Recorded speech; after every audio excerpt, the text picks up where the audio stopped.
Well, we're so glad you all came this evening. Welcome to the Patriot Coalition's Tuesday Night Nation on Fire show. We're thrilled to have you. If you have joined us by webinar, you can see the page in front of you. It tells you also that you need to call in so you can hear the show and not just see it.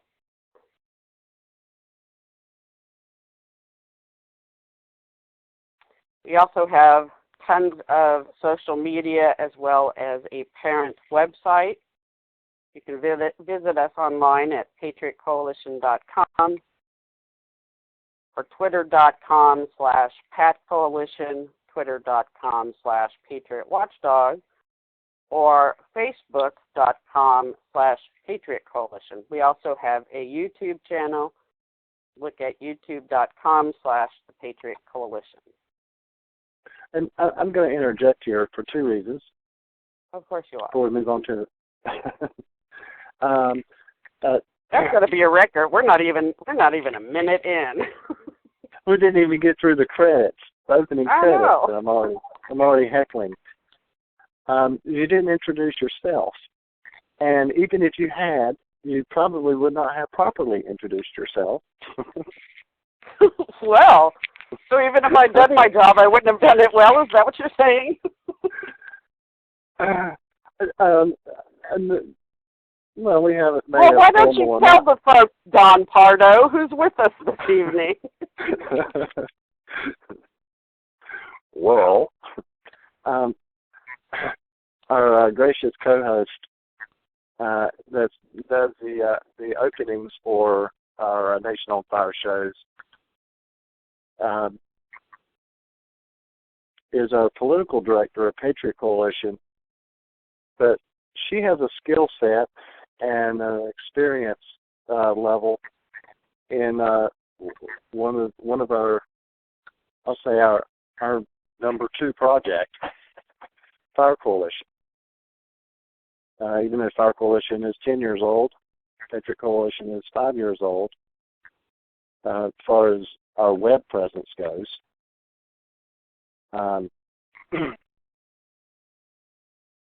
I've been wearing 2 hats as National Director for Patriot Coalition and Fire Coalition, the latter since 2007, former since 2009 when we formally launched it. And I've not had, well, let's just say that things at Fire Coalition have been put on a side burner off and on, because unless immigration and border security, like any other issue, are in the front of people's minds or in the media or being talked about in Congress or the president's up to something, they don't want to hear about it. The constitutional issues reach and impact every facet of our lives. And the immigration folks will tell you, and I'll be in the front row of that if you think illegal immigration doesn't impact you or your children or your society or America's national security, you need to think again.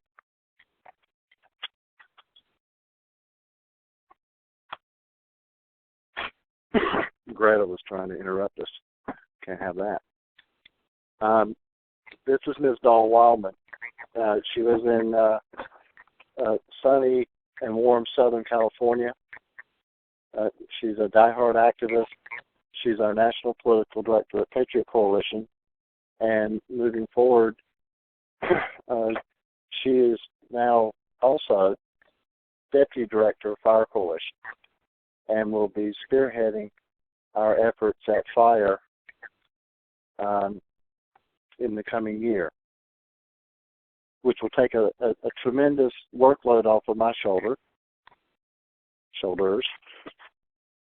And we couldn't be more pleased and proud to have her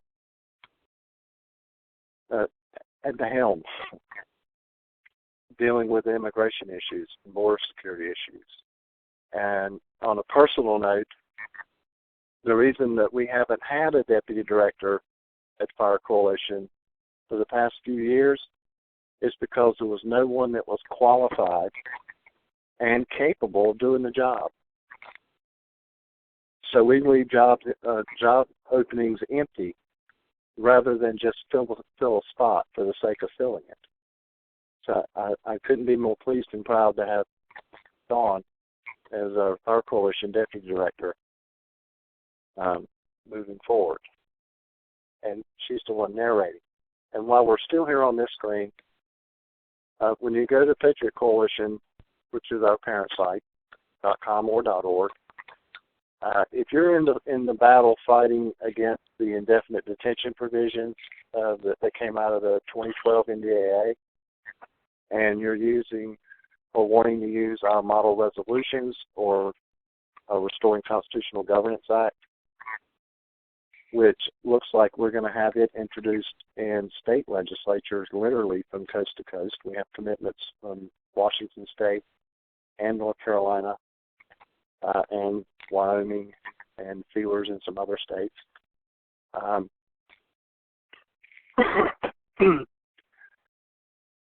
Our site where we have that stuff, the Intolerable Acts, is down. I brought it down earlier today.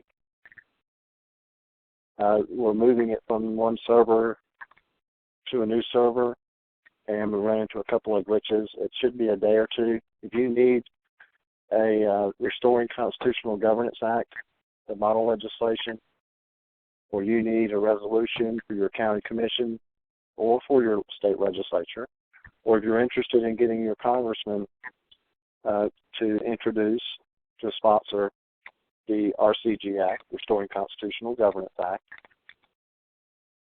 which prohibits all of those violations, send me an email at jeff@patriotcoalition.com, or you can send Richard at patriotcoalition.com. But the Intolerable Acts Action Center is inactive for a day or two. And now back to our regularly scheduled intro. And thank you all for joining us this evening.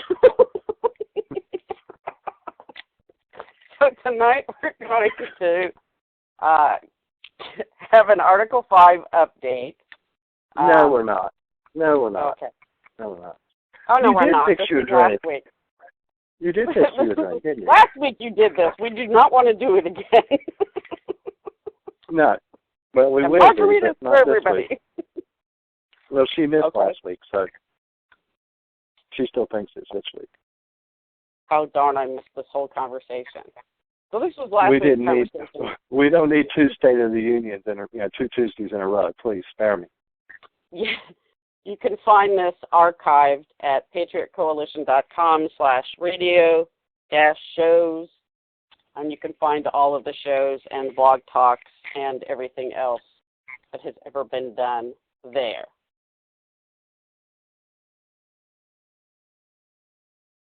So tonight, we're going to discuss the Psy-Ops War. This is an homage to America's 11th Hour, which we used to do on Blog Talk Radio. Americans are being played like a cheap fiddle, perhaps the one Nero plucked while Rome burned. Clearly, I did not write this. So tonight, you're going to find out how and why and how to spot some of the methods being used by the left and the right to get you to be convinced that whatever they do truly was your idea, even if you're against it.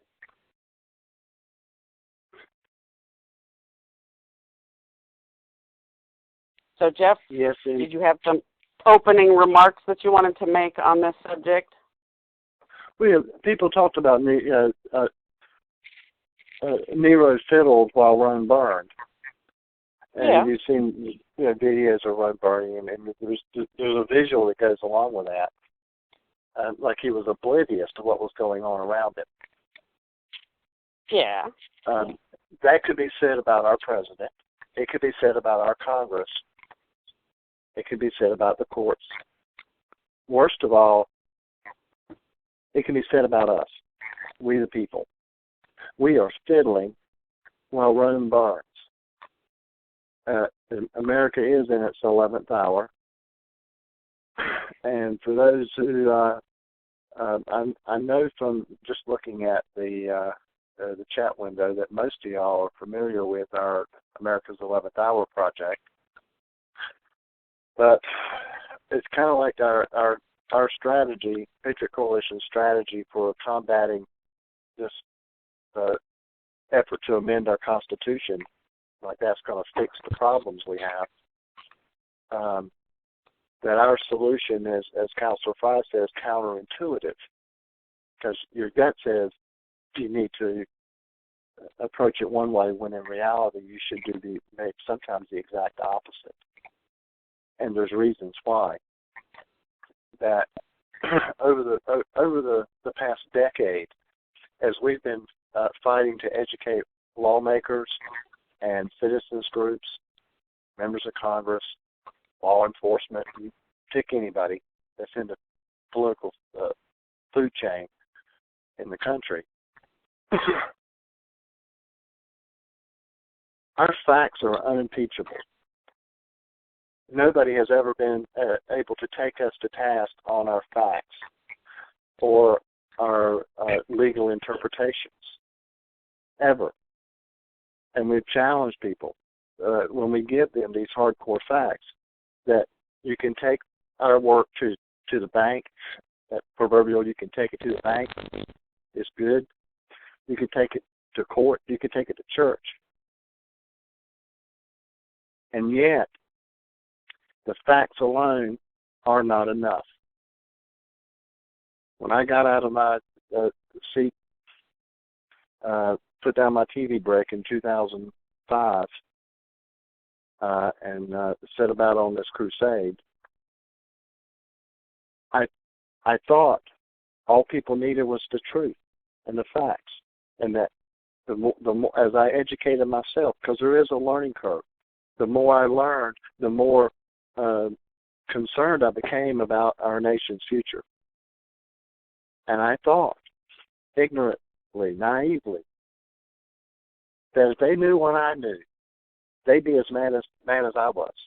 They'd be up out of their chairs too. And that we could solve these problems in short order. Because the light of day and the truth is supposed to be the best disinfectant. I had neglected to take into account what Charlotte Iserbyt, a researcher that all of us can never thank enough for the archive of material that she acquired and then built upon, and is now in her later years is sharing for the next generation, which is the baby boomers. The dumbing down of America, I hadn't taken that into consideration, just how effective that had been. Even amongst my own family and friends, even with the guy in the mirror, I didn't realize. Well, so I understand it's difficult to get out of that comfort zone of what you think you know and how you think you should feel. You were going to say? I was going to say, to give folks a little bit of credit, though, there has been a long, deep plan going on, agenda, to use a sophisticated way to get folks to think that they really are part of the process and that their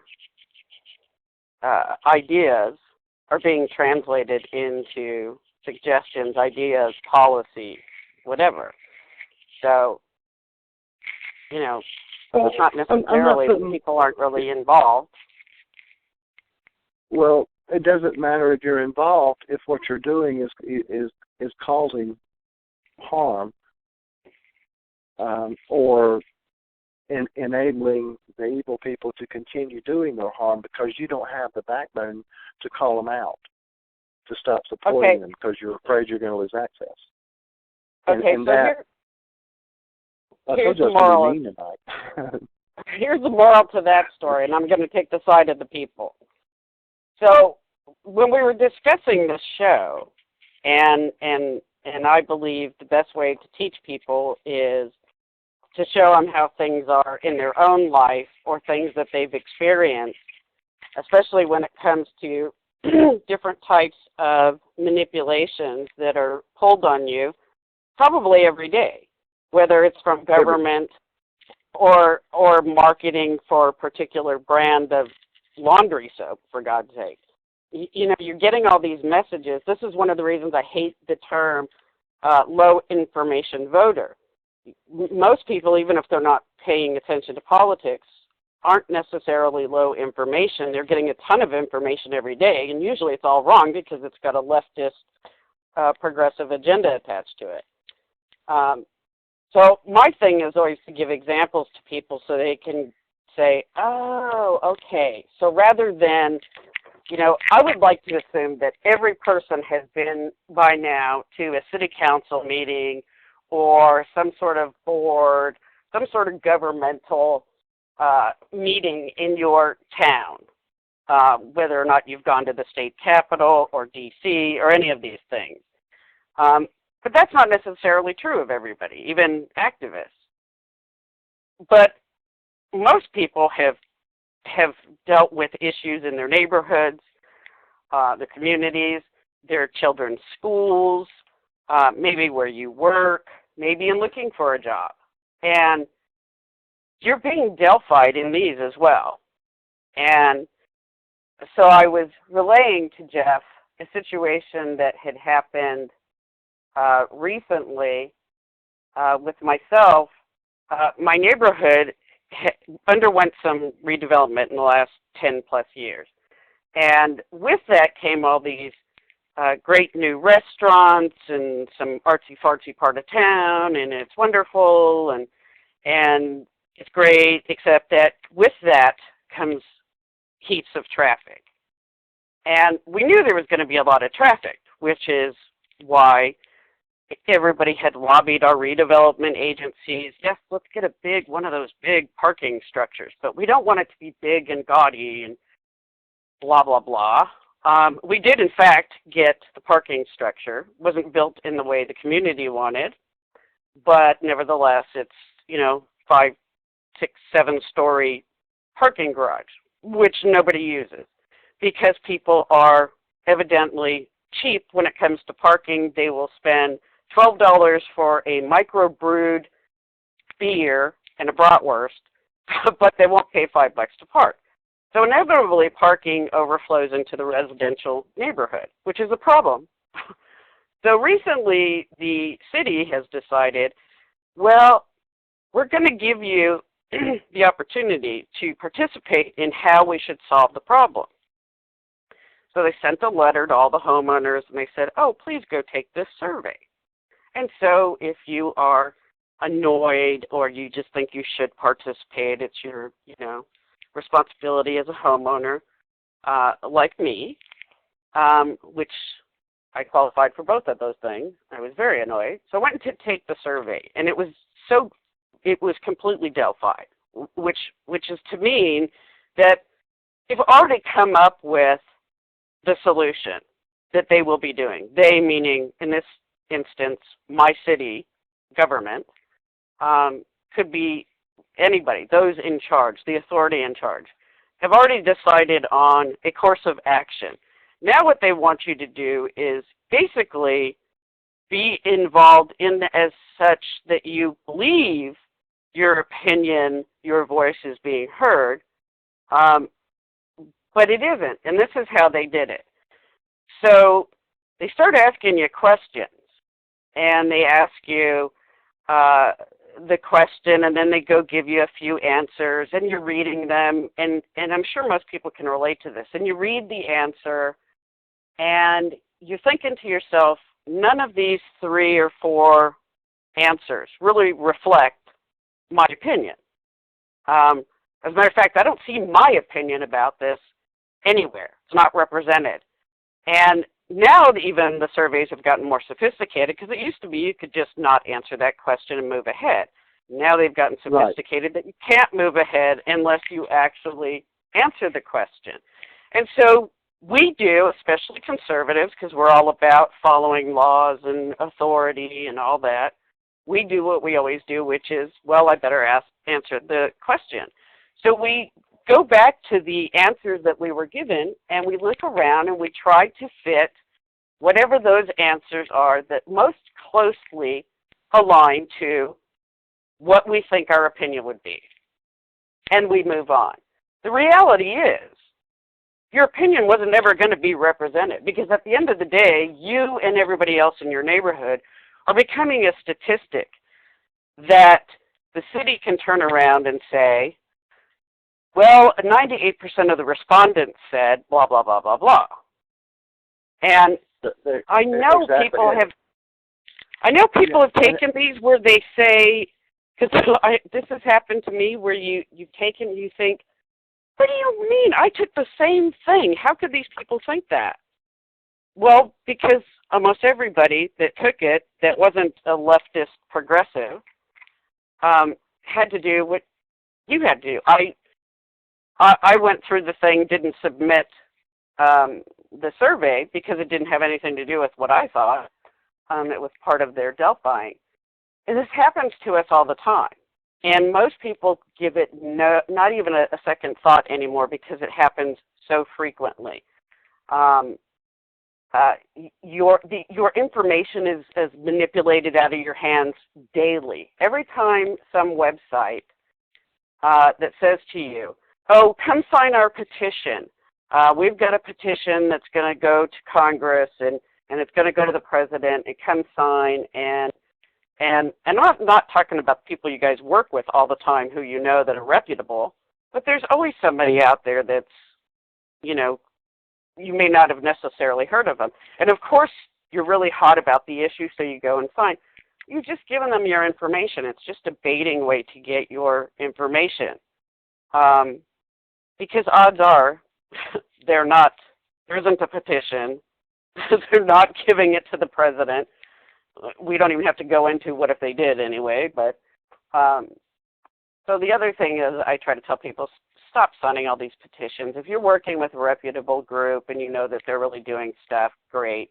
But otherwise, odds are you've just given your email. So now you're going to be sold to fundraisers. And every person I know that's involved in citizen activism at some point has said, why is Group X calling me?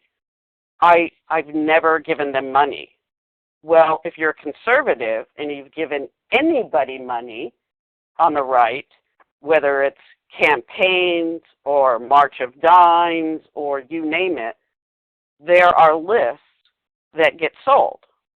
That's how you end up getting calls from all these other jokers. But anyway, I digress. So being Delphi happens to us all the time in simple ways, like the parking issue in my neighborhood.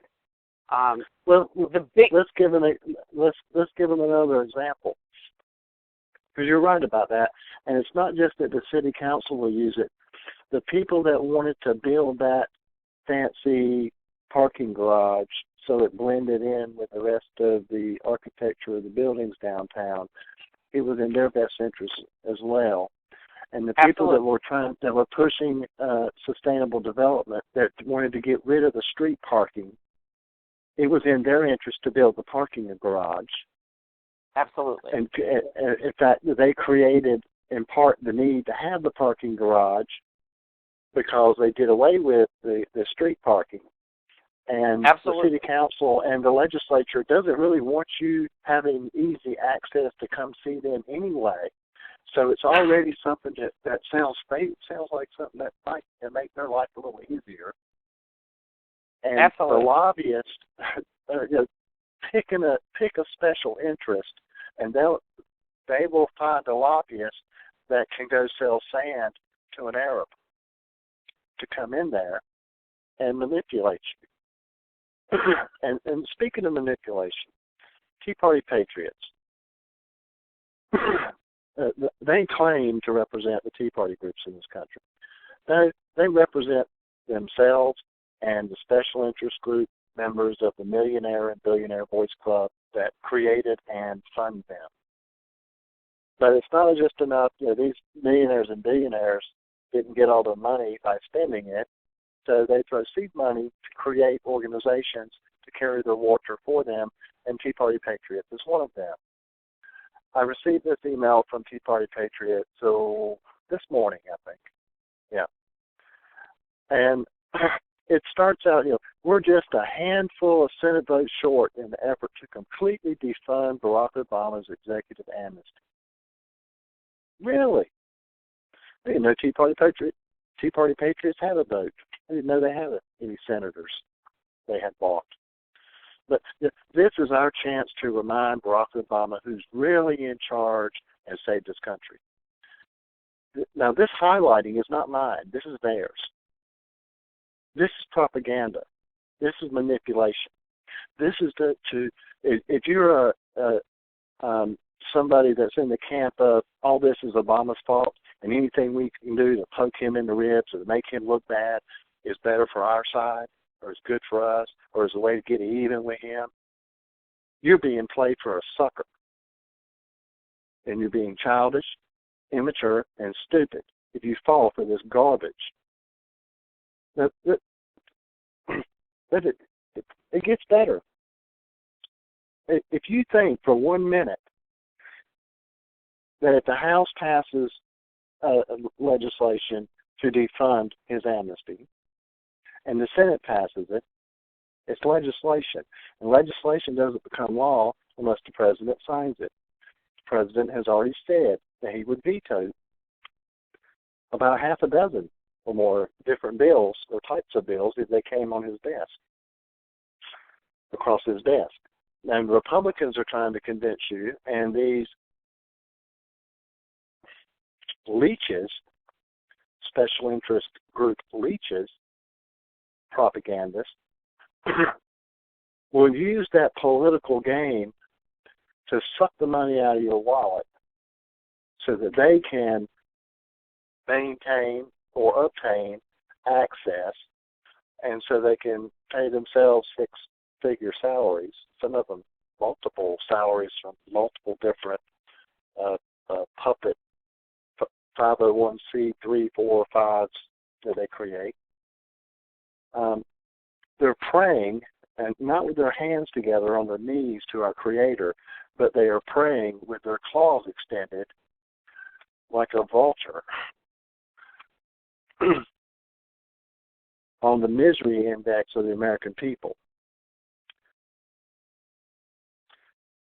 This wasn't about pick up the phone, get a hold of your senator, tell them they need to stop this executive overreach.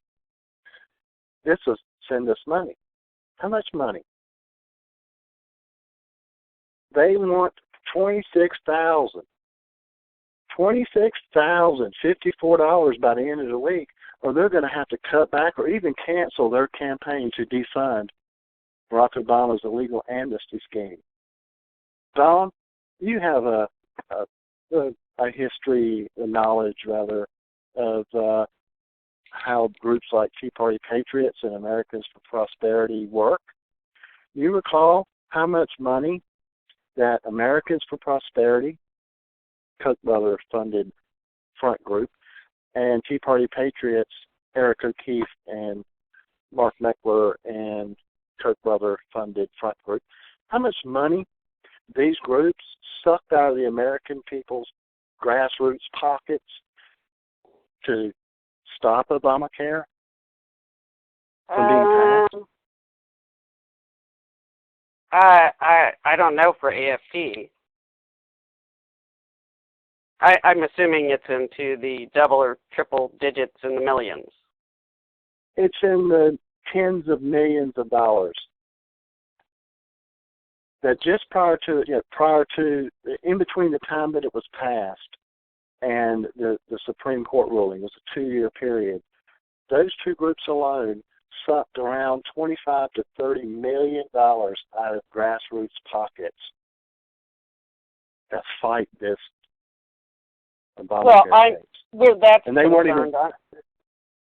I'm a firm believer of always making sure things are working at home. And I think this is the thing that gets me. Most average Americans, spend more time looking up whether or not they should give money to the Red Cross or some aid thing to see where, because there's all kinds of places now you can go and check out charities and see how much of your dollar goes to actually solving whatever the problem is versus administration and salaries and all that kind of stuff. Or they spend a lot of time checking out their contractor, but they don't check out where they spend their money when it comes to politics, because they just naturally believe that everybody has their best interest at heart. And it's not always true. And that's sad. It is. But speaking, it's America's 11th hour, the Psy-Ops war that is perpetrated on us morning, noon, and night. And I'm not picking on Tea Party patriots. I'm pointing out, I don't know what they even refer to in their. This was not always their motto, was it? Did they have something other than that? No, I think they've changed their whatever 3 core principles now, and it frankly sounds more Republican than anything. Now it's money, money, money. Is that what it is now? It's some watered-down version of whatever it was before, I think. But to suggest that they need $26,000, what are they going to do? Bribe the senators? I mean, what are you doing with $26,000? I know this number is an arbitrary number. Every organization does this. Every single organization. And every single one of them. No, they don't. Not they don't. Us, that's different. No, they don't. We're different. Fire Coalition and Patriot Coalition have never stooped to this level of marketing to raise money to pad our pockets. And though it would be nice to draw a per diem or a reasonable salary, and I do mean reasonable, and it wouldn't be 6 figures, I won't accept a dime if this is how I've got to raise it. Well, so what people can be absolutely sure of, especially where they will find that you get batches of these, and it usually has to do with reporting periods, because every single one of these organizations that deal with political stuff has a reporting period, and it's all the same reporting period. So you start finding in your email, you'll get batches of these from a bunch of different organizations. And really, if you put them all together, they all say about the same thing. No stronger voice, by the way, no amount of money you give anybody else is ever going to equate to your being involved and participating in government, period. So, for those that think that, and by the way, it's this kind of thinking and this kind of, let me hit you at the place that you feel the strongest about. Now, this is about Obama and, how if you donate more money, somehow magically this bill will get passed and signed. Different organizations obviously use different issues. But this is how the left does it as well. And they are far more. That's how they've built their coffers up is, oh my God, the polar bears are dying. Oh, got to save the wolves. Oh, we need to stop those nasty polluters. Give us more money. And really, the truth is that nothing is a substitute for our involvement. But since the show is about the Psy-Ops that are used, I think people just sort of need to sit and look at things a little bit more carefully, as it were. Cynic, a daily spoonful of cynicism. It may taste like cod liver oil the first week or so, but you'll get used to the taste. This right here, and we've connected 60,000 Tea Party callers with Capitol Hill.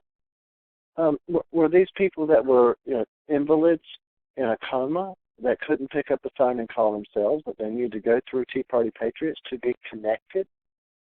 No, this is purely a data mining enterprise. This is purely to get your email addresses and your phone numbers so that they can turn around and solicit much bigger numbers than this. Well, and people need to look. Is there a privacy? Is there a legal privacy disclaimer on a website that tells you what they're doing with your information?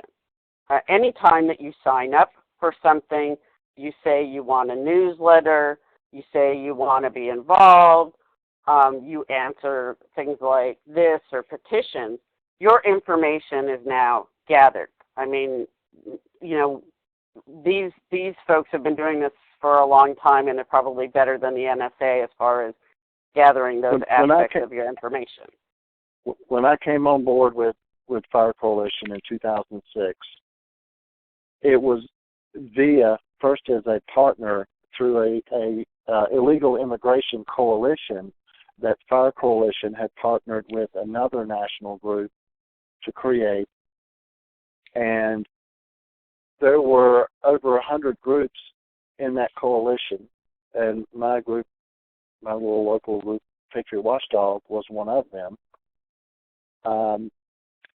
We dissolved the illegal immigration coalition and disbanded all the data information, the emails and contact information that had been collected, because the other organization that were our prime partners on that venture were wanting to use that contact information for fundraising purposes. The other thing that's getting used a lot too is match. A wealthy person has given us money and they will match your dollars. The reality is really, Jeff, and you guys know this, the reality is that most of the amount of money that comes into any organization isn't mom and pop money anyway. It's wealthy donors, and that's what you're looking for, because at $5 or $10 a pop, you know, nobody's going to be able to take care of their overhead. And if you want to know what's happening with an organization, and frankly from where I sit, look to see where their offices are, look to see if they have offices, look to see if they have staff, all these things.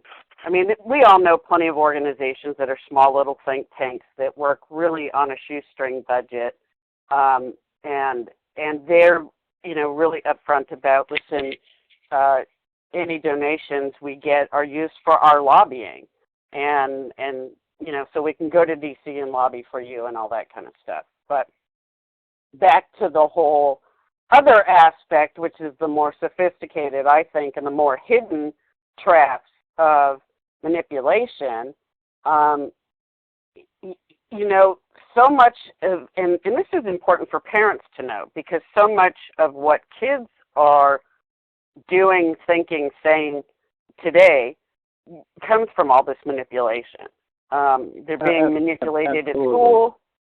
They're being manipulated through music. They're being manipulated from every aspect. And parents should pay attention closely. But they're being manipulated as well. And so my thing always is, if you're taking, and we're seeing, by the way, people applying for jobs, I was telling Jeff this, people applying for jobs now are getting surveys they have to fill out, little personality tests. And I remember a couple of years ago, I was going for a job I really wanted, and they wanted me to take this, and of course they don't say this is a personality test. And they make it seem like it's kind of an innocuous little thing, you know, a little like filling out an application. But as I went through this, and they're asking you how you would, what you would do if you found out somebody you worked with was stealing from the company. And they didn't really qualify that as, you know, did somebody take home a stapler, or did somebody, you know, take a chunk of change, or, you know, take home furniture? What was it? And the funny thing was, at the end of this, and I started getting emails when I did a radio show about this, because people that are filling out these things or taking these tests aren't really talking about it. And I'm not talking just run-of-the-mill jobs. I know engineers that have gone into companies that the company has had them take something of the same nature. And oddly enough, at the end of this quiz, they decided to tell me about my personality. And I was expecting, the horoscope reading to pop up too. And the funniest thing that they said about me was, because they had to give you percentages, the thing that I had least in my character, according to them, was courage. So, it just goes to show them. But so this is happening all over the place. It happens. Just trying to give you guys a couple of examples. It happens in person.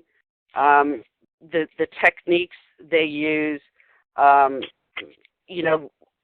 Most recently, the Ferris debates, or Ferris going in with the lieutenant governor in North Carolina. We're already setting up a place where we're going to make sure all your friends, all of Ferris's friends and people who like him are there, versus that they're just average people that came in. Frankly, because there's more people than maybe Jeff and Richard there, that should give you a clue that you're being Delphi, because most everybody else doesn't even know about the subject matter, let alone would they spend an evening to go listen to somebody they don't know about. But I think if people just stop and see, if none of this, if nothing that's going on sounds like it's your opinion, that's totally the giveaway. When the people parrot back, so I think you're saying, no, that's not what I'm saying. So it's happening in a lot of ways to everybody, every single day, and we just don't know that's what it is.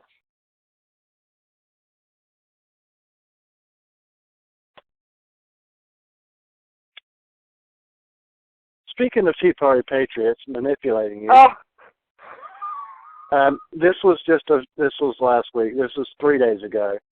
That survey that Dawn was referring to, and she and I didn't talk about this ahead of time, these examples I was going to pull up, because I guarantee any of you could go in your emails and find examples of this. I was looking for one from the Republican National Congressional Committee, and I actually saw one. I'm pretty sure it was Convention of States, but it could have been Citizens for Self-Governance, the parent of that project.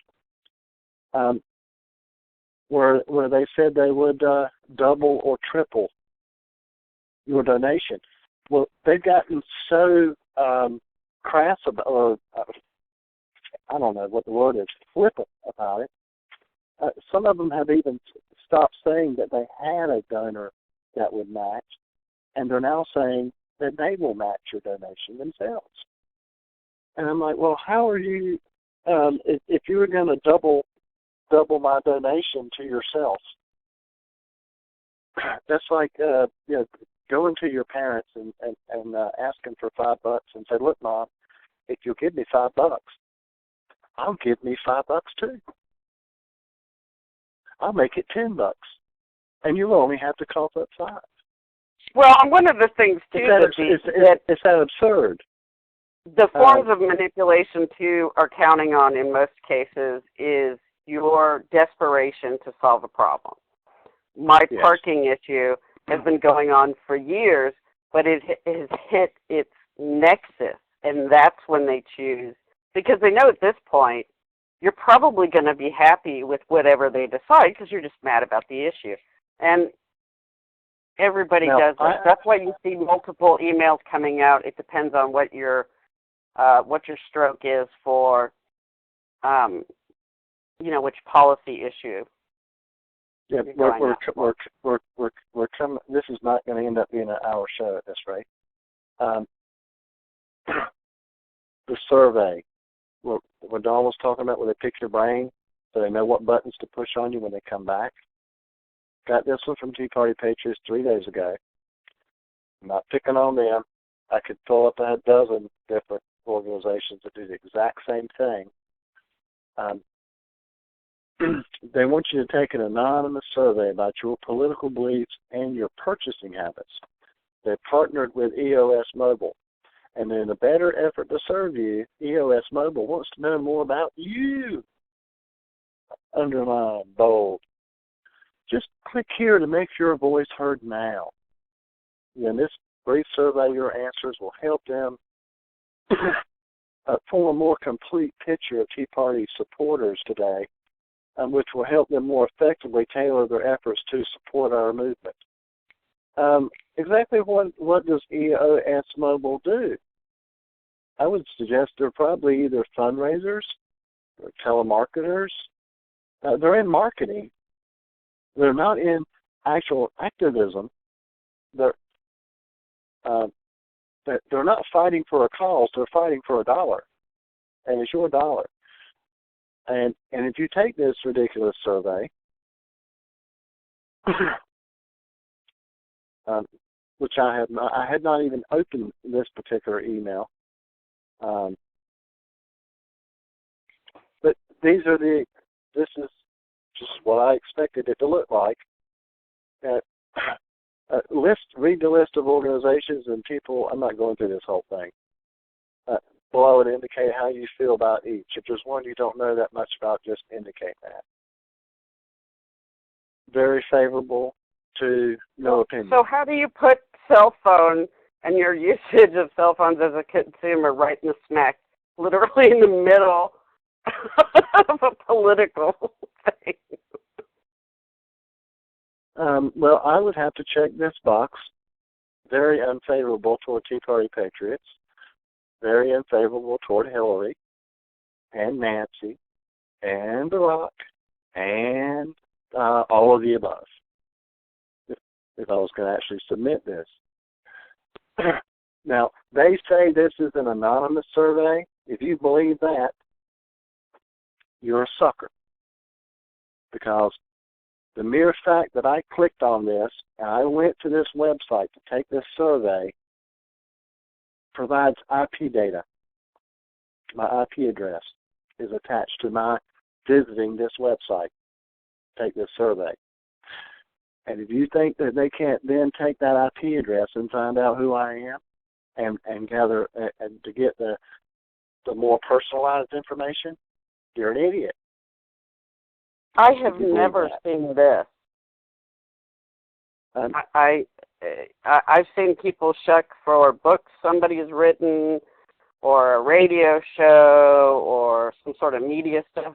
I have never seen a consumer product,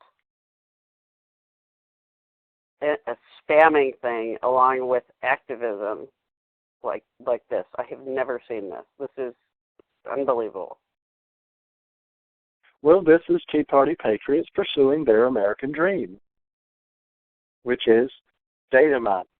Now, I don't know how many hundreds of thousands or million suckers they have that call themselves members now. But if you're a member or you donate to Tea Party Patriots, you're a sucker. You deserve to have your money relieved from your pocket. You're not wise enough to know what to do with it.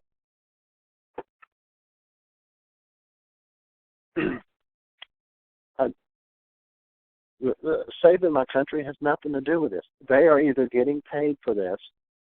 They say that they aren't selling your data, your contact information to third parties. But when they partner with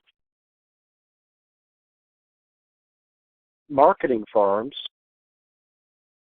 and under the pretense of you giving these folks that Tea Party Patriots trust information inside of how you maintain your household and what you think, they didn't have to sell it to them. You gave it to them. I'm doing none of those. Maybe at the end of this, you get a free Obama phone. Yeah. Well, yeah. Let me. Yeah. I'll probably get emails that show up from EOS offering me a deal on cell service, since I said I don't have. Evidently I didn't answer the questions correctly because that's all they wanted to know today.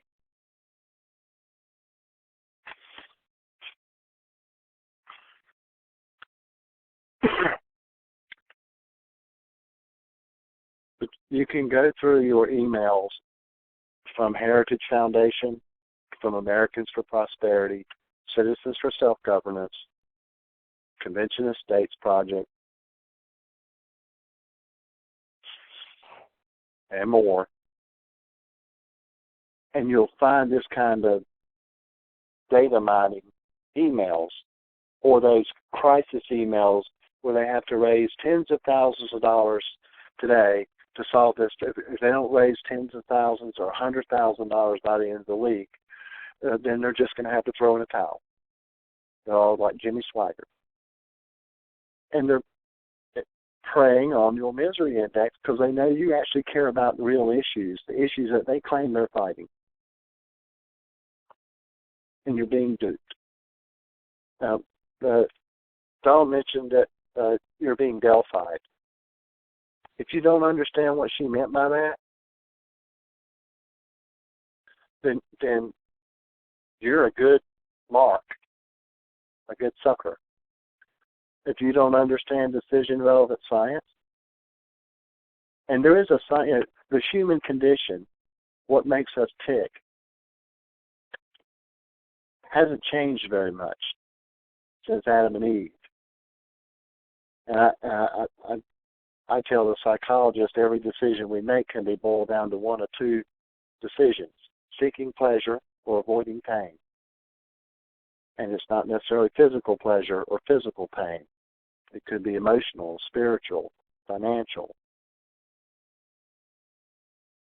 societal. They prey on your misery index and your concerns, and they appeal to the good in you, and then they fearmonger you into a corner with options that, as Dawn said, don't reflect your position or your opinion. They're going to connect you. We got sidetracked. Tea Party Patriots connected tens of thousands of people to Congress via his phone. That's what Richard calls the surrogate decision maker. If you're one of those tens of thousands of people that call Tea Party Patriots and had them connect you to Congress for you, like Lily Tomlin, Jenny Beth Tomlin,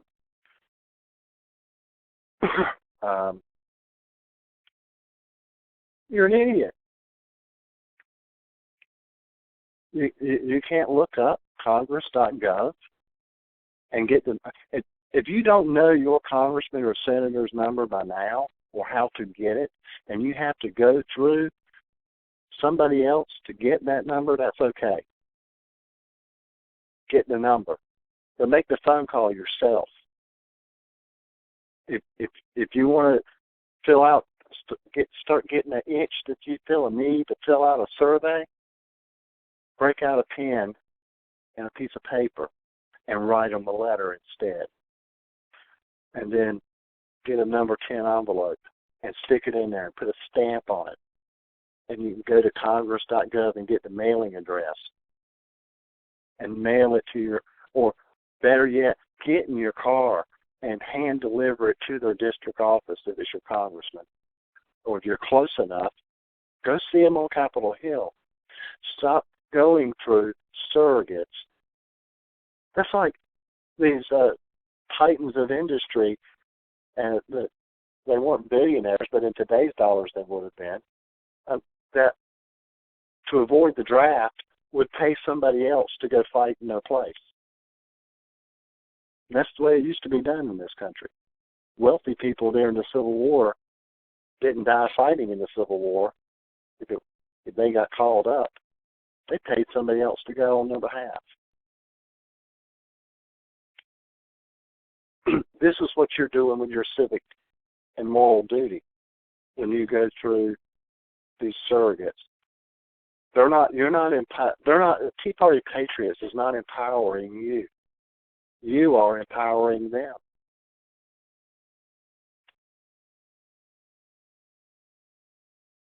And they're not working for the same objectives that you are. Oh, they claim to because they do other surveys toward the end of each year about what direction do you think they need to go next year.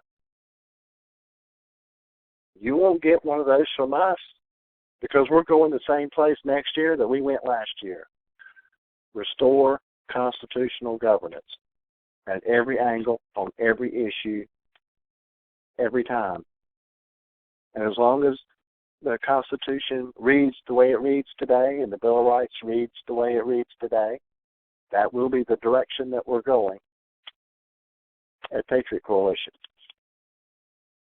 You won't get surprised here. I wish that we were able to share the actual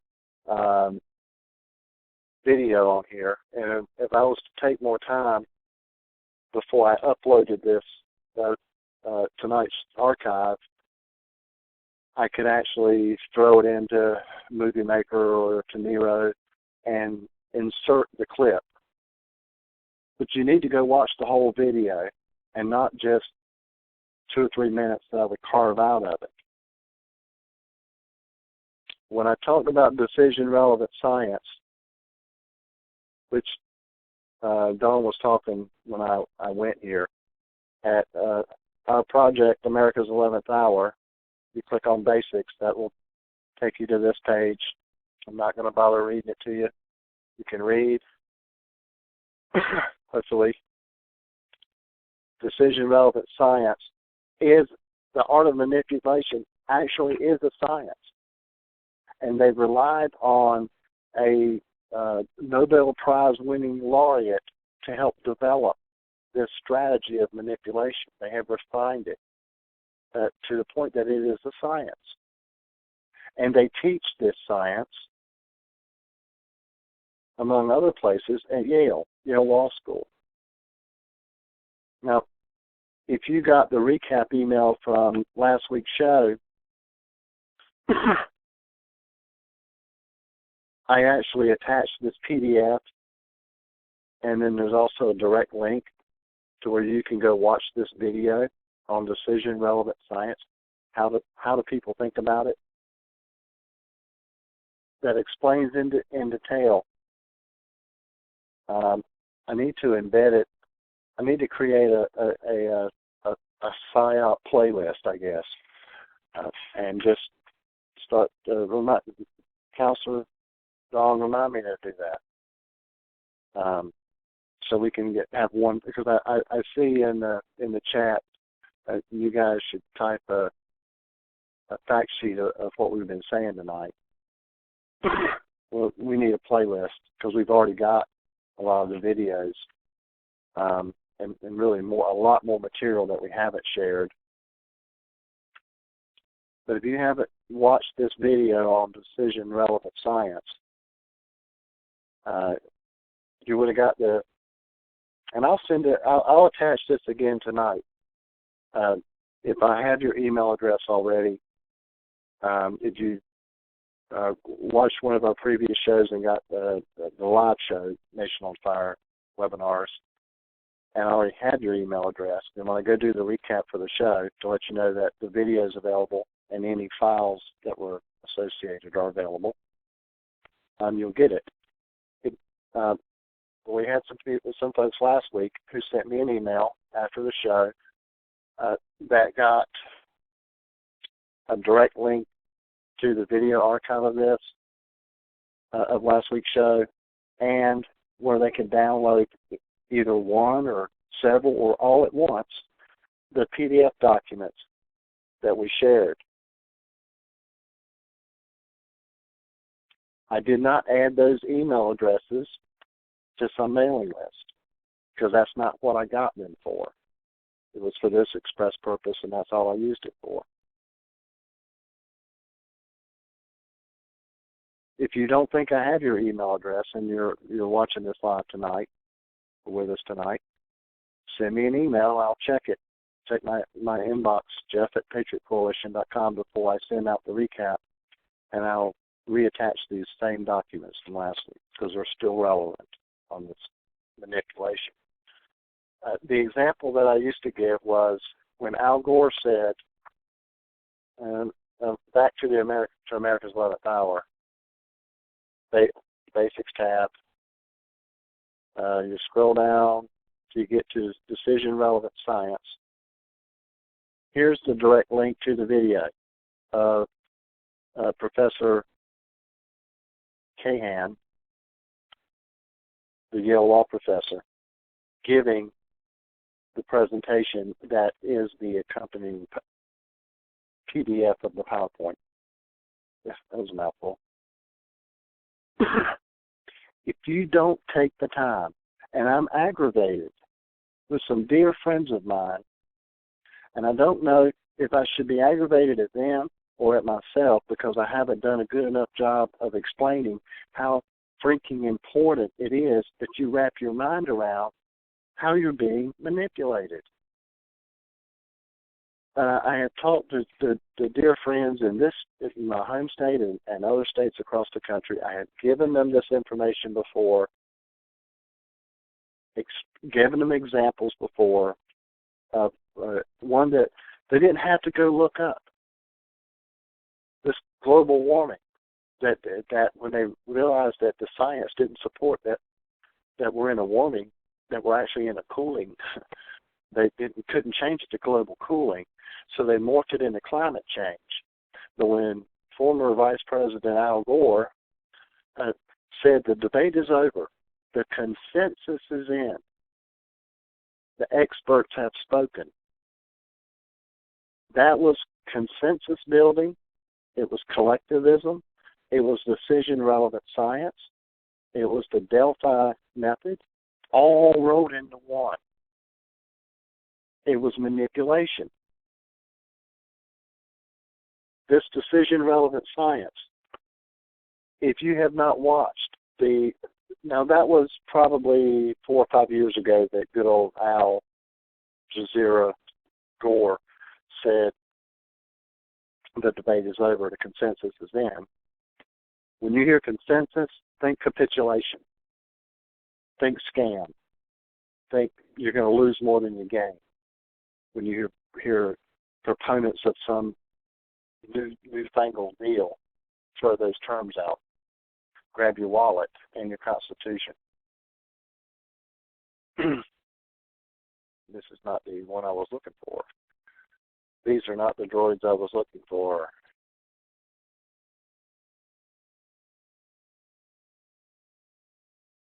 Let me get my computer to catch up with me here.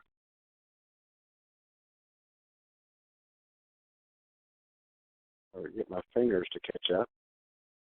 To go to our Article 5 playlist briefly.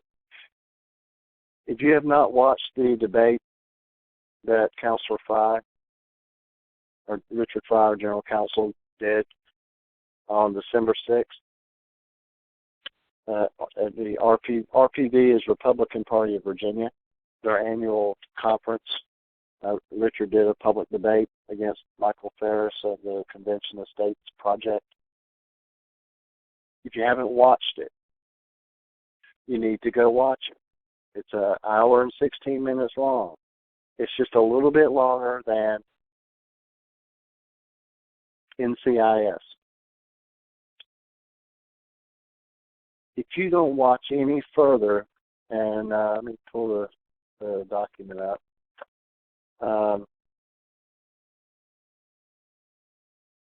From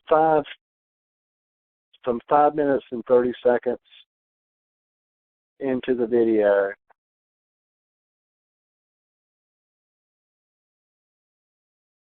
I believe is where his opening remarks start, because the moderator, and these are in. And now I'm showing you this at Patriot Watchdog. It's not just there. Whether you go to Patriot Watchdog on YouTube or Patriot Coalition, and they're both readily accessible from the Patriot Coalition homepage. pull up the RPV Article 5 debate, December 6, 2014. Watch the intro, and you will hear Michael Ferris apply decision-relevant science in his opening remarks. He claims, and this is not a direct transcription, but he makes the claim, several claims, and I've seen him do this over and over. He refused to debate Publius Hulda because he said she wouldn't show her credentials as an attorney. And yet he turned around and went to Oklahoma and debated a window washer. He dodged and avoided debating myself or Counselor Fry for the better part of last year. And finally agreed to it in December or late November. He was supposed to be debating Tom DeWeese from American Policy Center, but Tom was not able to participate. And rather than call the debate off, we offered up Counselor Fry, who did an excellent job. But what Ferris does right at the very beginning of his opening remarks at this debate, is to try and discredit the message and the messenger. Now, you've heard that old Chinese proverb, discredit the message or the messenger, and you discredit the message. Well, that's kind of what a decision-relevant science says, that us little people that don't have the brains or the education or the experience, that we don't have a comprehension problem, because we're never going to be able to comprehend the problem because of all those things we don't have. The education, the experience, they come down to just, you don't have the intelligence to wrap your mind around. We don't have a comprehension problem. We have a recognition problem. And that's what this Yale law professor is teaching his students about decision-relevant science, is that when you're talking to the masses as a change agent, an agent provocateur, because you're trying to get them to do something that their gut says, no, we shouldn't do this. But you have to manipulate them. And one of the best ways to do it is to take the decision-making out of their hands. So the only thing that you need to get them to realize is who the experts are.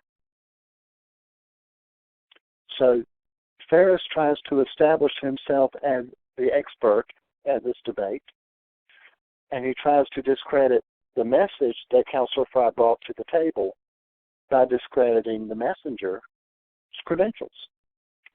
He made references to our general counsel as being a slip and fall and leaky pipe attorney that he'd never really. These are some of these are paraphrases. You have to be a constitutional litigator.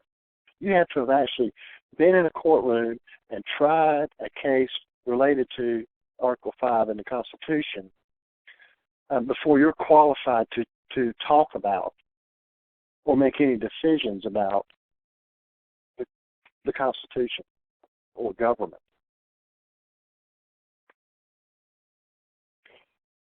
Well, pardon me, but I was brought up to believe that the Constitution was written for shopkeepers and farmers, for the average voter. That Richard, feel free to chime in here any time.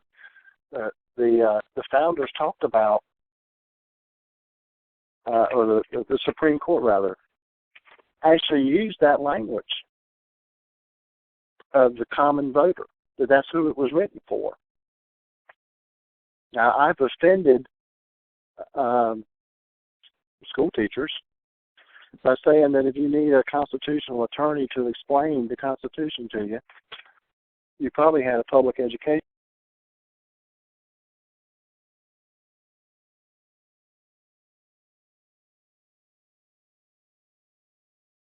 Well, they don't teach the Constitution in school. Counselor, did they teach you about the Constitution in law school? Well, they taught us about constitutional law. We spent about a year studying constitutional law. And when you say constitutional law, you mean case law, cases that the courts have heard based on the Constitution? That's right. Yeah, what constitutional law is, as they teach in law school, is whatever the Supreme Court says it is. It's not the law of the Constitution. It's constitutional law. It's the law of the Supreme Court.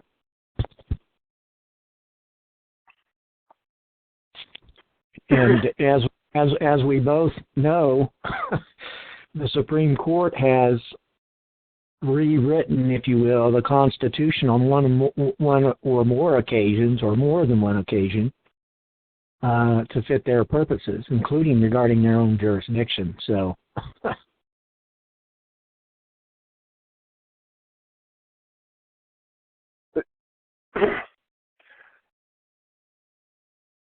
So what Mr. Ferris was trying to claim at the front end of this debate is that you didn't have any right to even call yourself, and in fact you don't, I do. When I refer to Richard as a constitutional attorney or constitutional scholar, but more often than not as a constitutional attorney, is because he's an attorney that believes in and upholds the Constitution as the founders intended, not according to how the Supreme Court has interpreted it to mean. Because they don't always get it right. Jeff, let me read from you, or read for you from a Supreme Court opinion case. This is a 2008 case. And this is the District Court versus Heller, the infamous or famous, as you want to take it, gun case. And this is Judge Scalia, and he says, in interpreting this text, and they're talking about the Second Amendment, we are guided by the principle that, quote, the Constitution was written to be understood by the voters. Its words and phrases were used in their normal and ordinary, distinguished from technical meaning. And it cites United States versus Sprague, 1931, and Gibson versus Ogden, 1824. Normal meaning may, of course, include an idiomatic meaning, but it excludes secret or technical meanings that would not have been known to the ordinary citizens in the founding generation. So we have over 200 years of Supreme Court cases, and I've gone back and looked at these other cases, and they go even farther back than 1824. And the Supreme Court itself says, and if you know anything about Madison and his opinion on how laws should be written, which is for the people to understand, we have 200 years of cases that say it was written for the average voter or for the ordinary citizen. And, of course, what Mike Ferris says is not only must you be a constitutional scholar, but you must litigate, and not only litigate constitutional issues, but you must have argued in front of the Supreme Court. And let me tell you, that's a very small number of people, probably less than 10,000, probably less than just a few thousand people that have done that.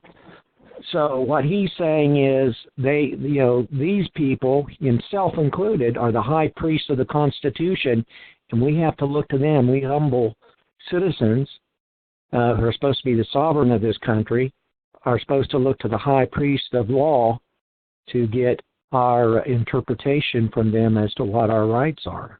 Bunk. I mean, that's one of the deceptions that Ferris and his Pharisees put out. It's ridiculous. In fact, his preparation for the debate with you included, because I'm sure he didn't do this himself, so he had one of his staff counsels do it for him. There's some legal websites out there like LexisNexis and things like I'm not a lawyer, so thank God. I'm not a member of any of these, but you can actually go look up lawyers and find out what cases they have tried, what kinds of cases. So, in Ferris's efforts to discredit the message by discrediting the messenger, they actually went and looked up to see had Richard ever tried an Article 5 case or a case on the constitutionality. I say every case he's fought has been a constitutional case.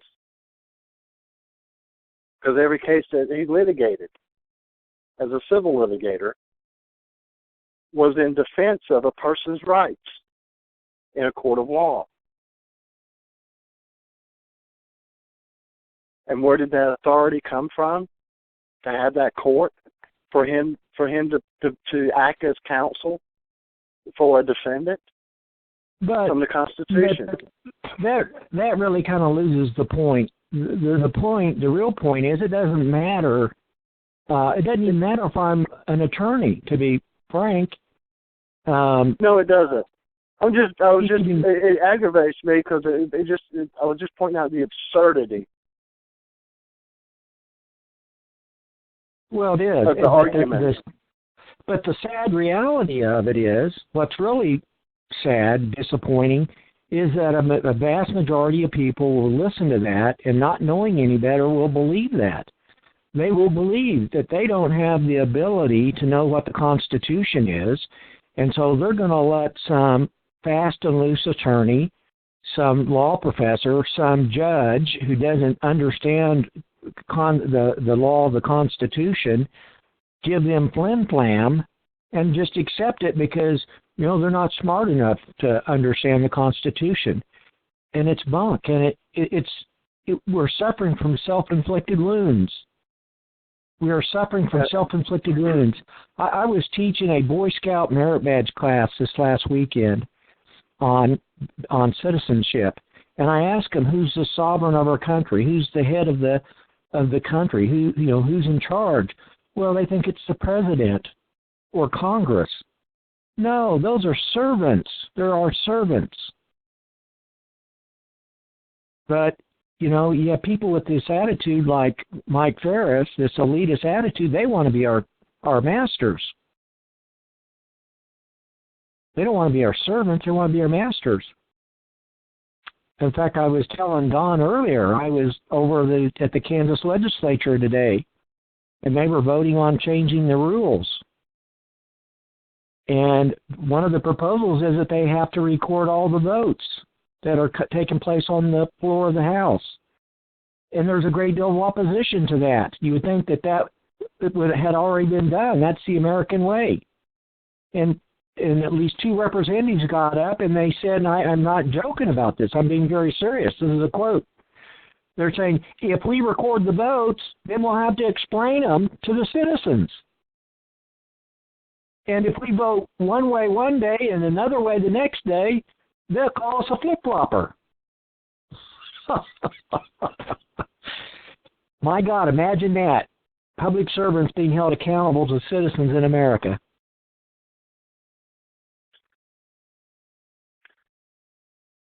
I got to go take some Pepto-Bismol. Yeah, we talk about personal responsibility and personal accountability.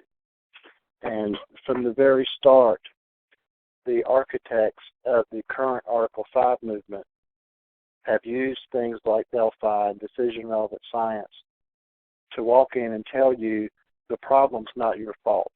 You didn't cause this problem. And the one thing that you could do, that every citizen can and should be doing, is vetting, interviewing their public servants. before they elect, before you vote for them, to find out if they share your principles and values. If they just want to talk to you about specific issues, read their oath of office, read the Constitution. It doesn't require them to support or defend an issue. It requires them to uphold the Constitution and to support it. And the Constitution is a reflection of the principles and values that this country was founded on. And if you believe that those principles, those Judeo-Christian principles and values are important for your children and your grandchildren and future generations of your posterity, and you expect them to be able to live and have those principles and values protected and respected in a country called the United States of America, then you better take an active role in getting engaged and knowing that they have a working knowledge of the Constitution, of federalism.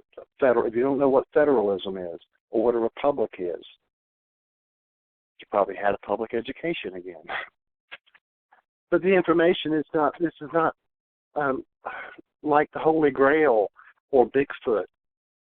You can find this information easily, and we have a lot of it on the Patriot Coalition parent site.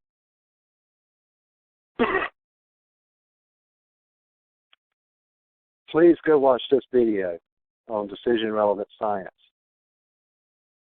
Share it with your friends. And it doesn't matter if you're dealing with members of Congress or your local planning board or your city council or your state legislature. They are being manipulated, and so are you. And you are being manipulated by them as well as the special interest groups. If you don't understand what consensus building is.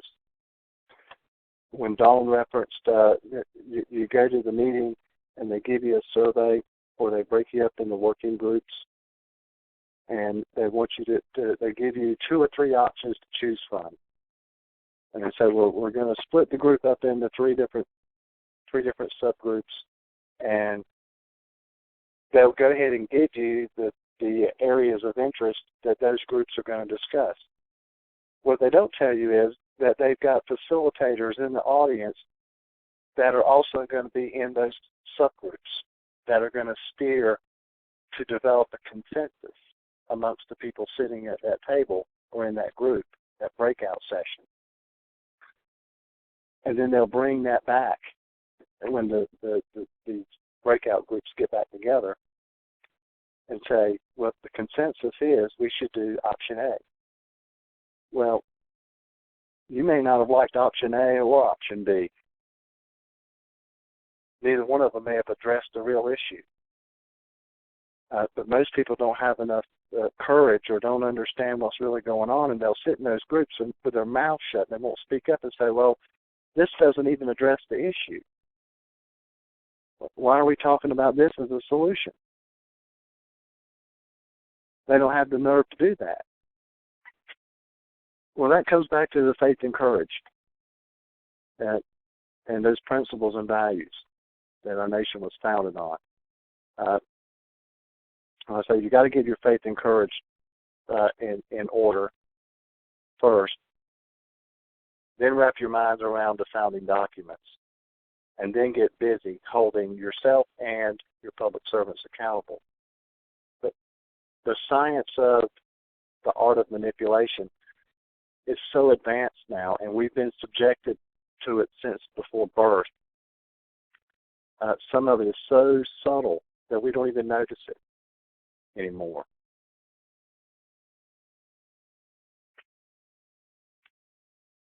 As you go through and watch the debate, Richard's debate from December 6th, look for the 25 rules of disinformation. And we've got all 25 of them listed here on the basics page. I know it's not exciting, fun, glamorous work doing research on the law and the Constitution and putting together presentations and PowerPoints and doing briefings and going to hearings. Those things are some of those things are more fun and exciting than others. But if you don't know what you're talking about or what the idiot that you're going to see is talking about, you just will stay home and send money to Tea Party patriots, to those surrogate decision makers, so you'll feel better at the end of the day, because that's about all you will have accomplished. What's going on right now in Congress, we're not even a month into the first Congress, and the whole first week of a totally Republican-controlled Congress in the House, and we talked about this a few weeks ago, the first thing the Republicans did was suspend the rules and vote on bills that didn't even have bill numbers. They're so anxious and eager to put something on the president's desk so he'll have to say no, so he'll veto it. Throw the rules out the window, the very things they complained about everybody else doing. You have a rogue president now, just like the last one. Marco Rubio. If you think if you're a conservative or a Republican and you're looking at the potential candidates for 2016 to be president, remember that Marco Rubio was part of the Gang of Eight.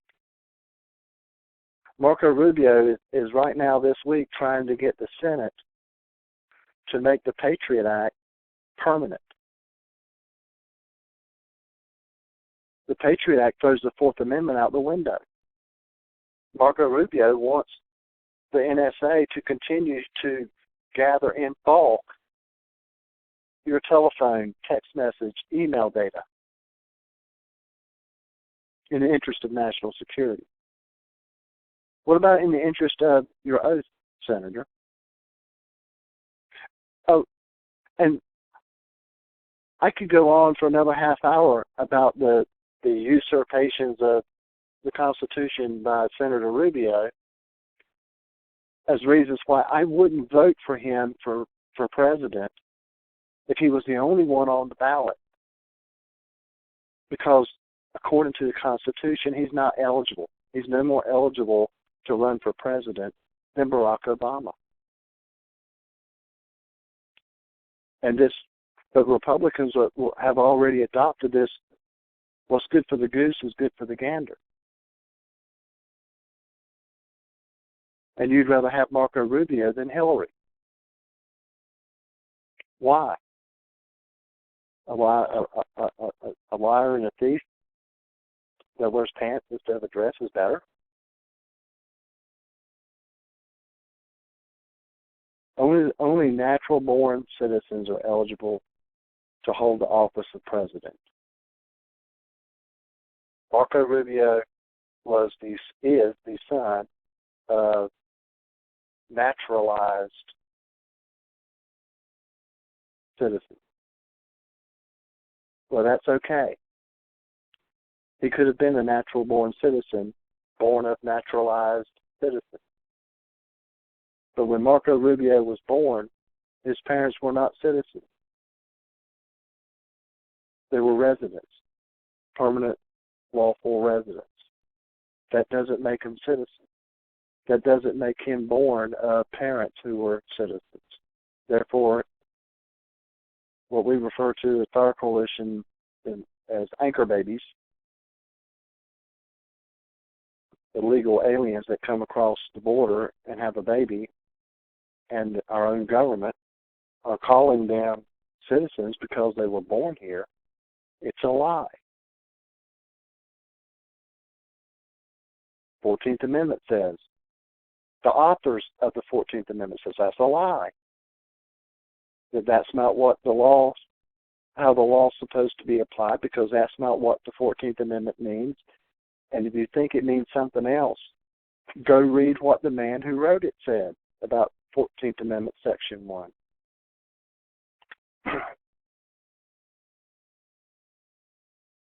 we don't just have Psy-Ops propagated against us. Well, I'm looking at the chat. The Colorado mudslinger raises a valid question. Do both parents have to be citizens? Or is it the father that's the key? As to what that speaks to a couple of different issues. Back in the day, when this country and its laws reflected those Judeo-Christian principles and values, if you were not born to parents who were married, forget the citizenship issue, if they weren't married, you were a bastard. And you were ineligible for lots of things. And whether it was in colonial America or in the British monarchy, the children that King Henry VIII sired to his consorts were not eligible to be king because they weren't from that marriage. But over the course of the past 200 years, we've gotten away from putting an emphasis on and protecting the nuclear family and the institution of marriage, which is the most fundamental societal institution. It's the first institution that the good Lord created in the Garden of Eden.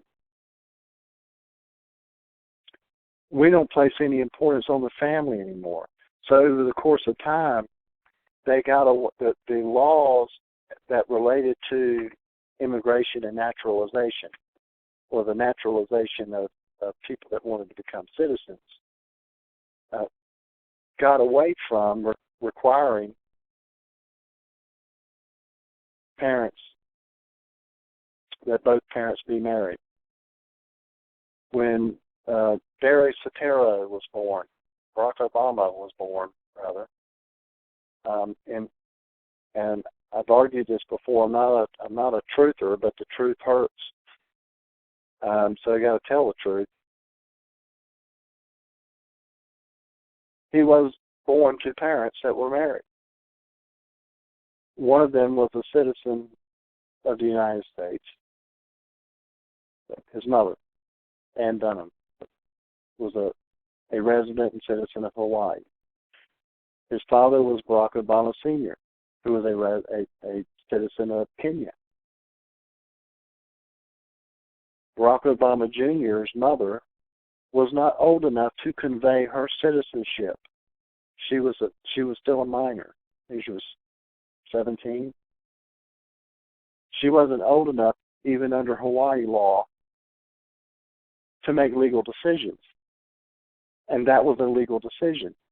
So the law today, if one parent was a citizen, or it didn't matter whether it was the mother or the father.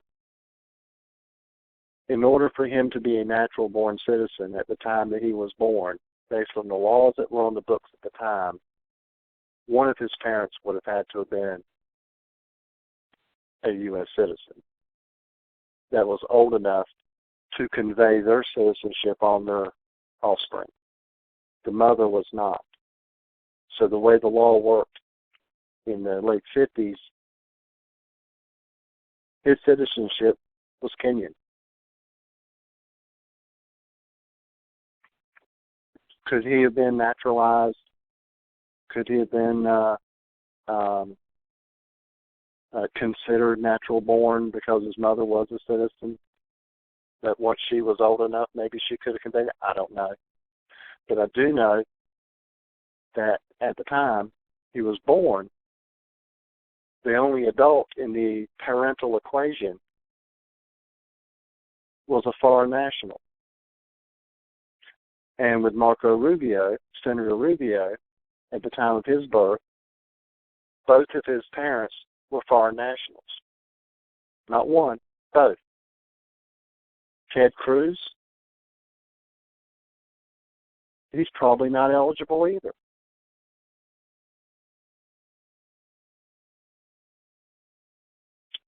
His mother is an American citizen. I believe he was born in Canada to an American mother. The news reports I've seen haven't talked about where his father's citizenship was, and I'm assuming he's probably Canadian.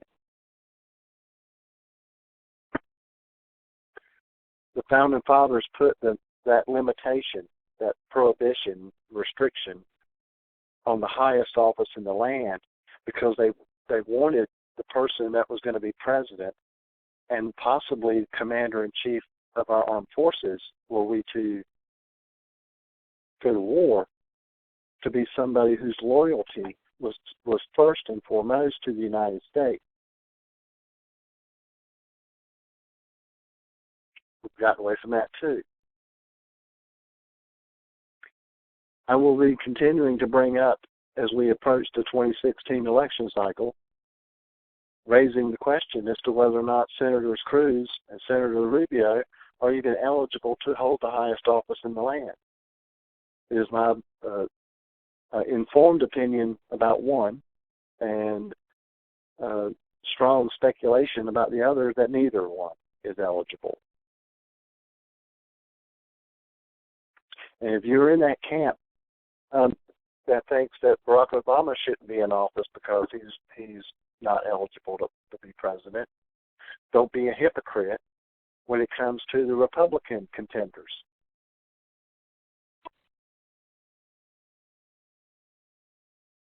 Because we don't just get manipulated by outside parties, whether it's the media or special interest groups.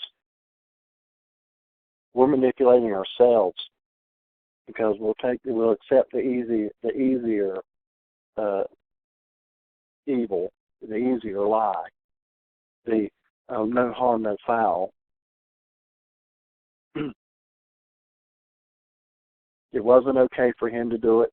It's for the Democrats to do it. It's not okay for conservatives or Republicans to do it. And I don't really care if you're a liberal or conservative. I don't even know what those words mean. I know what a constitutionalist is. So I can read the Constitution. It hasn't changed very much in over 220-some years. It says what it means. It means what it says. Don't buy the easy lie just because it relieves you of responsibility to get off your butt and get educated. I used to go give, you get what Richard called message fatigue. I used to ask this question to groups everywhere I went. The simple question, how many articles are in the Constitution? And generally, 1 out of 100 maybe could answer the question without guessing or cheating. There's 7. God gave us one for every day of the week. And I would tell them to just so they didn't feel called out in public and get mad. Just to lighten it up, I would tell them, don't be a quiz later. Well, if you've been listening to what we've been saying on the Article 5 issue, or on original jurisdiction, or on the NDAA, or on border security, or on the visa waiver program, or on the actual application of the laws that are on the books, and you're still supporting or voting or listening to known scoundrels and scallywags that are lying to you to either pick your pockets or just to get you to stay out of the fight and hand off to the surrogate decision maker, experts, to make the decisions for you.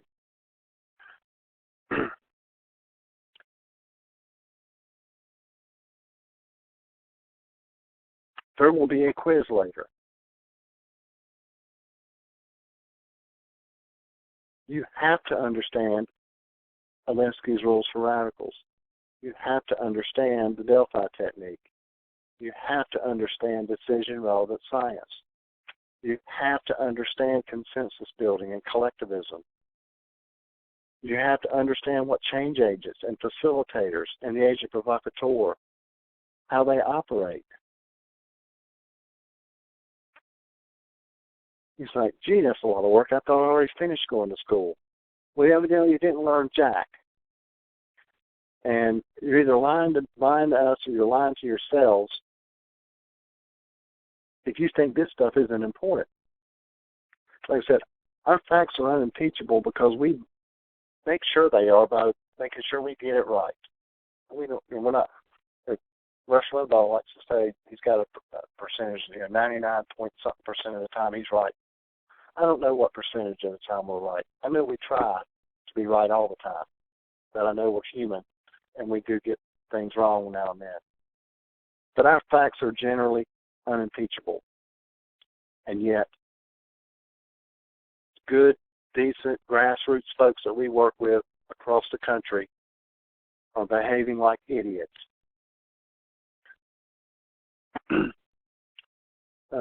Counselor Fry was telling me about an event recently in Kansas, and I don't remember who hosted it. I think I do, but I don't want to badmouth the wrong group. And their keynote speaker and their headliner speakers that they had at this event are scum. They're scum. They are they're allegedly conservative Republicans, including Governor Switchback or Governor Brownback Care, who's done between the leadership in the Kansas GOP and the Republican leadership in the Kansas state government. They have done as much or more to advance Agenda 21 and sustainable development than the Democrats ever dreamed of in the same time frame. Did you hear? And if you live out in flyover country in Kansas, and you're in the political theater, did you hear the Democrats complaining when Governor Brownback accepted early innovator grant money to implement a healthcare exchange in Kansas? No, because they wanted it. He's doing their dirty work for them. Or he's one of them. He's a bleeding heart progressive socialist wrapped up in an elephant suit. And Republicans know this because I know their plausible deniability that the leadership of the grassroots groups in Kansas, and I can say the same thing about the ones in North Carolina and several other states that I have an intricate knowledge of what's going on politically. You people are enablers. You don't hold anybody accountable. You'd still rather have a piece of crap lying Republican than a Democrat that'll tell you the truth about what their agenda is and what their objectives are. And you turn around and manipulate other people to vote for them. I got an email. I didn't go to a local meeting a couple of weeks ago. That was a week and a half ago. Because I couldn't bring myself to go sit in this Tea Party meeting after receiving an email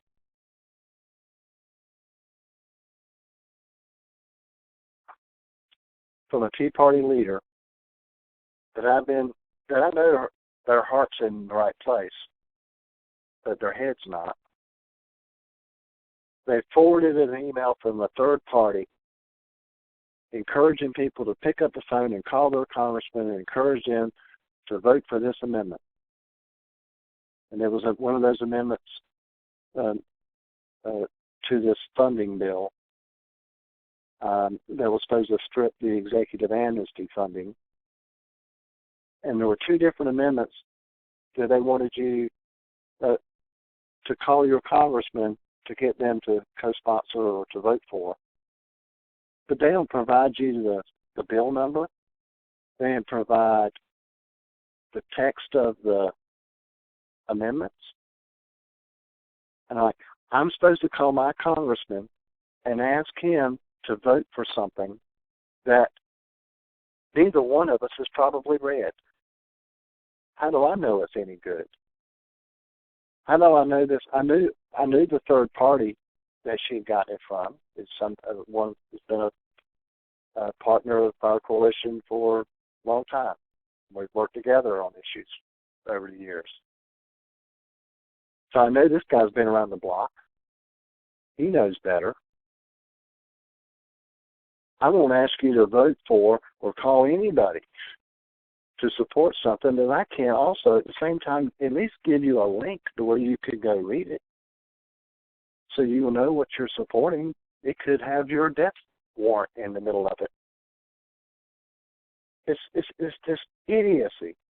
It only takes common sense.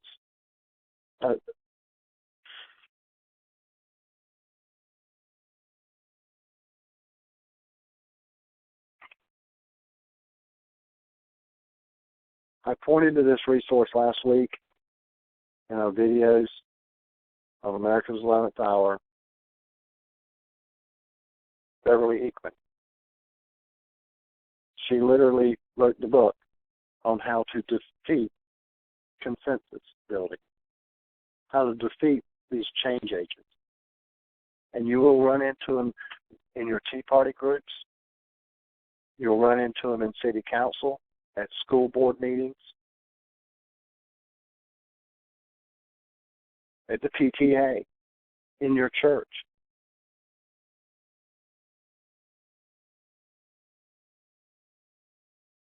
Last week, Michael Ferris did a 3-day swing through North Carolina doing his Article 5 sales promo, carpetbagging. And if you just looked at the promo they put out, you would think, because most of these locations were churches, that these churches were on board with and supportive of his agenda. You'd be wrong. Convention Estates rented either some churches have a separate building or a separate place where they hold meetings other than the main sanctuary.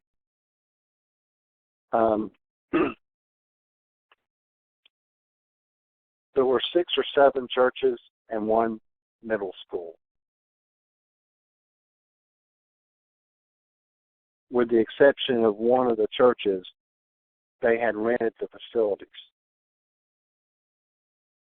Well, they didn't tell you that because they want you to think that what they're doing is godly and that the church supports it. And they're wanting a good Christian church folk to buy the propaganda, whether they made it to the meetings or not and heard his presentation or not. They want them to think that this is a good thing. Otherwise, this church, they'd have never let him in the door.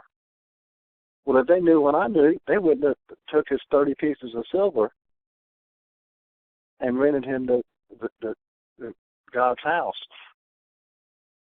to propagate his lies and his distortions of history and fact and his empty promises about how wonderful this solution that's not a solution at all.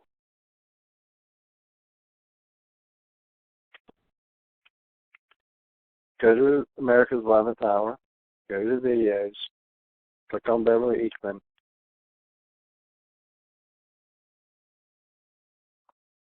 and it'll take you to a page we set up just about her.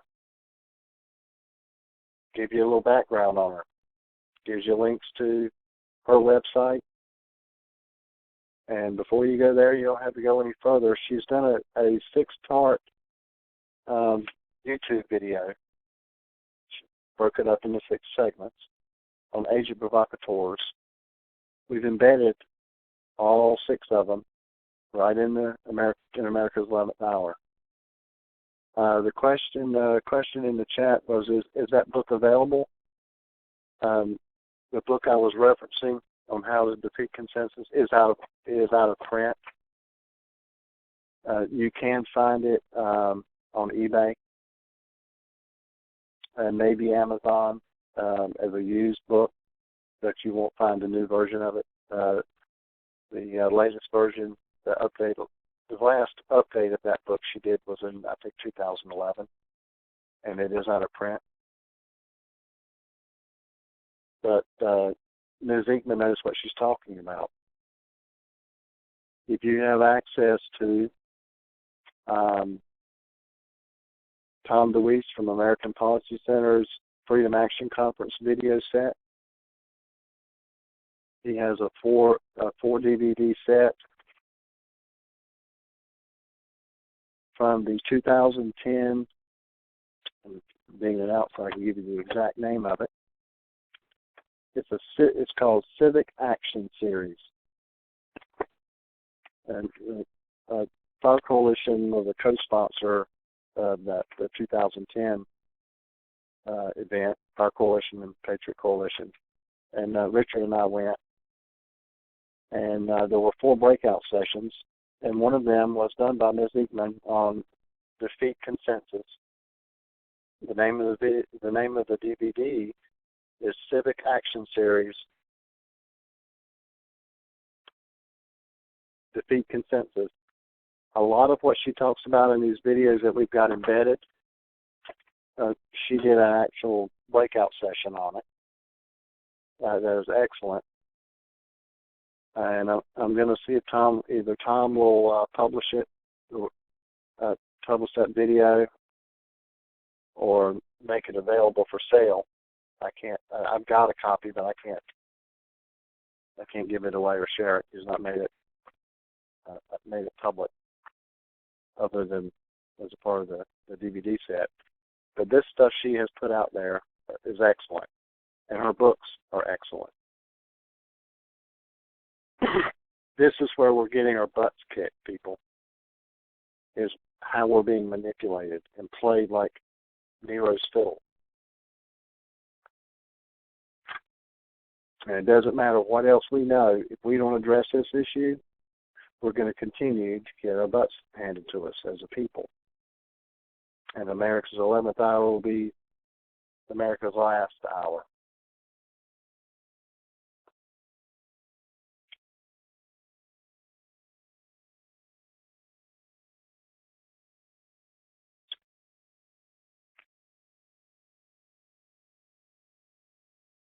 Let me wrap this formal part up. So I stop the recording. And share this show. Go watch the other ones. There are some of them that you think will be more beneficial to other folks. Point that one out. I know some of them are longer. We're trying to get down to an hour model instead of the 2 to 3 hour webinar shows, because that's a lot for people to listen to live.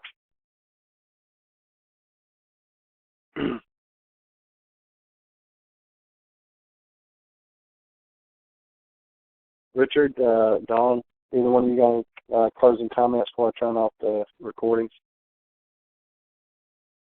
No, not for me. All right. I got long-winded. Dawn does me that way.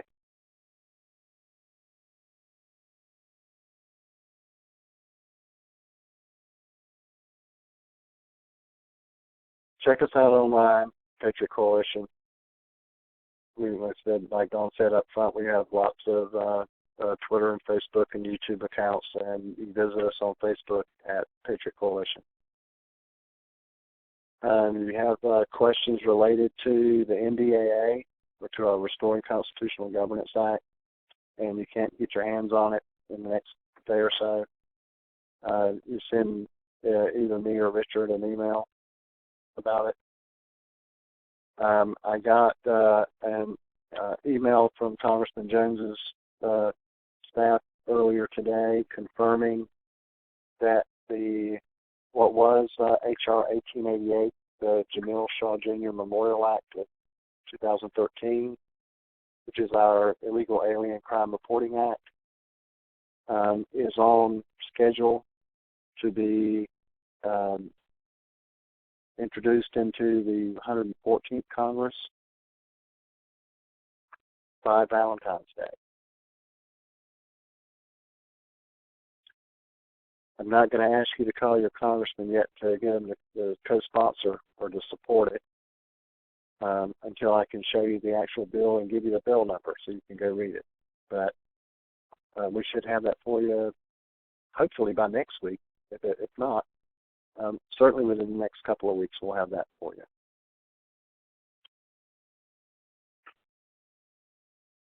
And if you can, support Patriot Coalition.